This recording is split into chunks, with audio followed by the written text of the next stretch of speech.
لیوال صاحب وایي ژوند مې د سپین وبخښئ وایي تل لکه نوې زېږېدلې وینه هسې نازکه او تنکۍ غوندې تل لکه نوې زېږېدلې وینه هسې نازکه او تنکۍ غوندې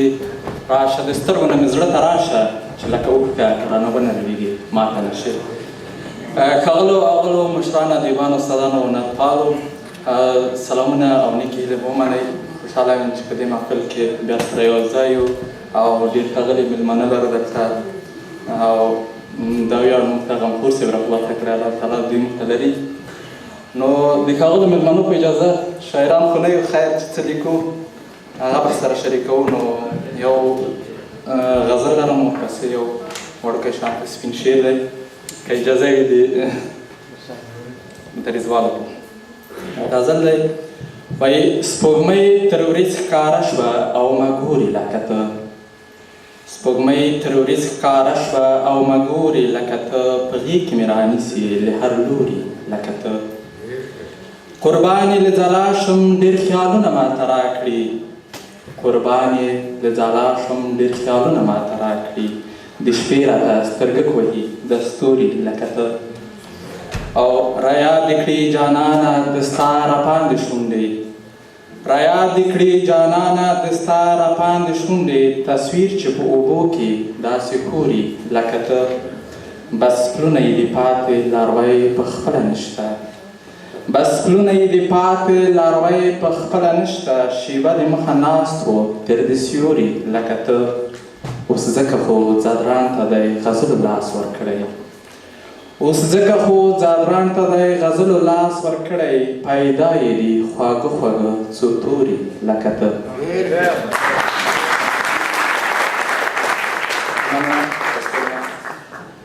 از سپین شعر دی ستا د لحد څلیته البته دا شعر مې دوه درې کاله مخکې لیکلی په هغه وخت کې د پاکستان لخوا د پکتیا ولایت په ځاځیو باندې وسلوال تېری شوی و نو ځاځي ځوانانو یې بیا مقابله کې ښه مېړانه ښودلې وه څو نفره پکې شهیدان شوي وو نو هغه وخت مې لیکل.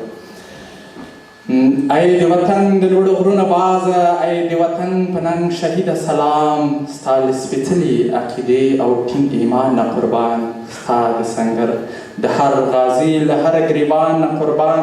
ستا ګردنې ټوپک خنجر ته سلام سلام سلام هغه سنګر ته سلام چې ستا په وینو سور دی ای بختوره ستا له وینو لوګی تا خپله دنګه ځواني تر موږ ټولو ځار کړه ځکه خو پېغلې په ژړا ژړا کې ستا د ویر ساندې وایي اوس د ګودر پر غاړه اوس له چناره لاندې هدې کجلو د بنګړیو او د سرو منګلو کیسې څوک نه غږېږي اوس د جماعت پیتاوی د غرو رغونو او د شاړو ځمکو په مرکو باندې څوک نه ډکوي پیتاوی ډک وي خو د دنیا لنجې څوک نه یادوي ټول ستا مېړانه ستایي ستا د لحد څلي ته له لرې کاڼې راوړي غواړي زیارت پرې جوړ کړي هو رښتیا پرون زموږ د کلي د جومات هغه سپین ږیرې ملا د فرض لمانځه نه وروسته د پاک قرآن د څو سپېڅلو آیتونو ترجمه داسې وکړه مړی مه بولئ لا تر اوسه هم ژوندي دي مړی مه بولئ لا تر اوسه هم ژوندي دي څوک چې مړه د خدای په لار کې مېړني دي روزي خور دي په رحمت د خدای کې پټ دي د جنت په نعمتونو کې لت پت دي نو ته ژوندی یې لا مړ شوی نه یې ځکه خو مونږ په هر لمانځه کې رب ته دعا وکوو ستا د نیمګړو ارمانونو په رفیدو دعا مننه ډېرې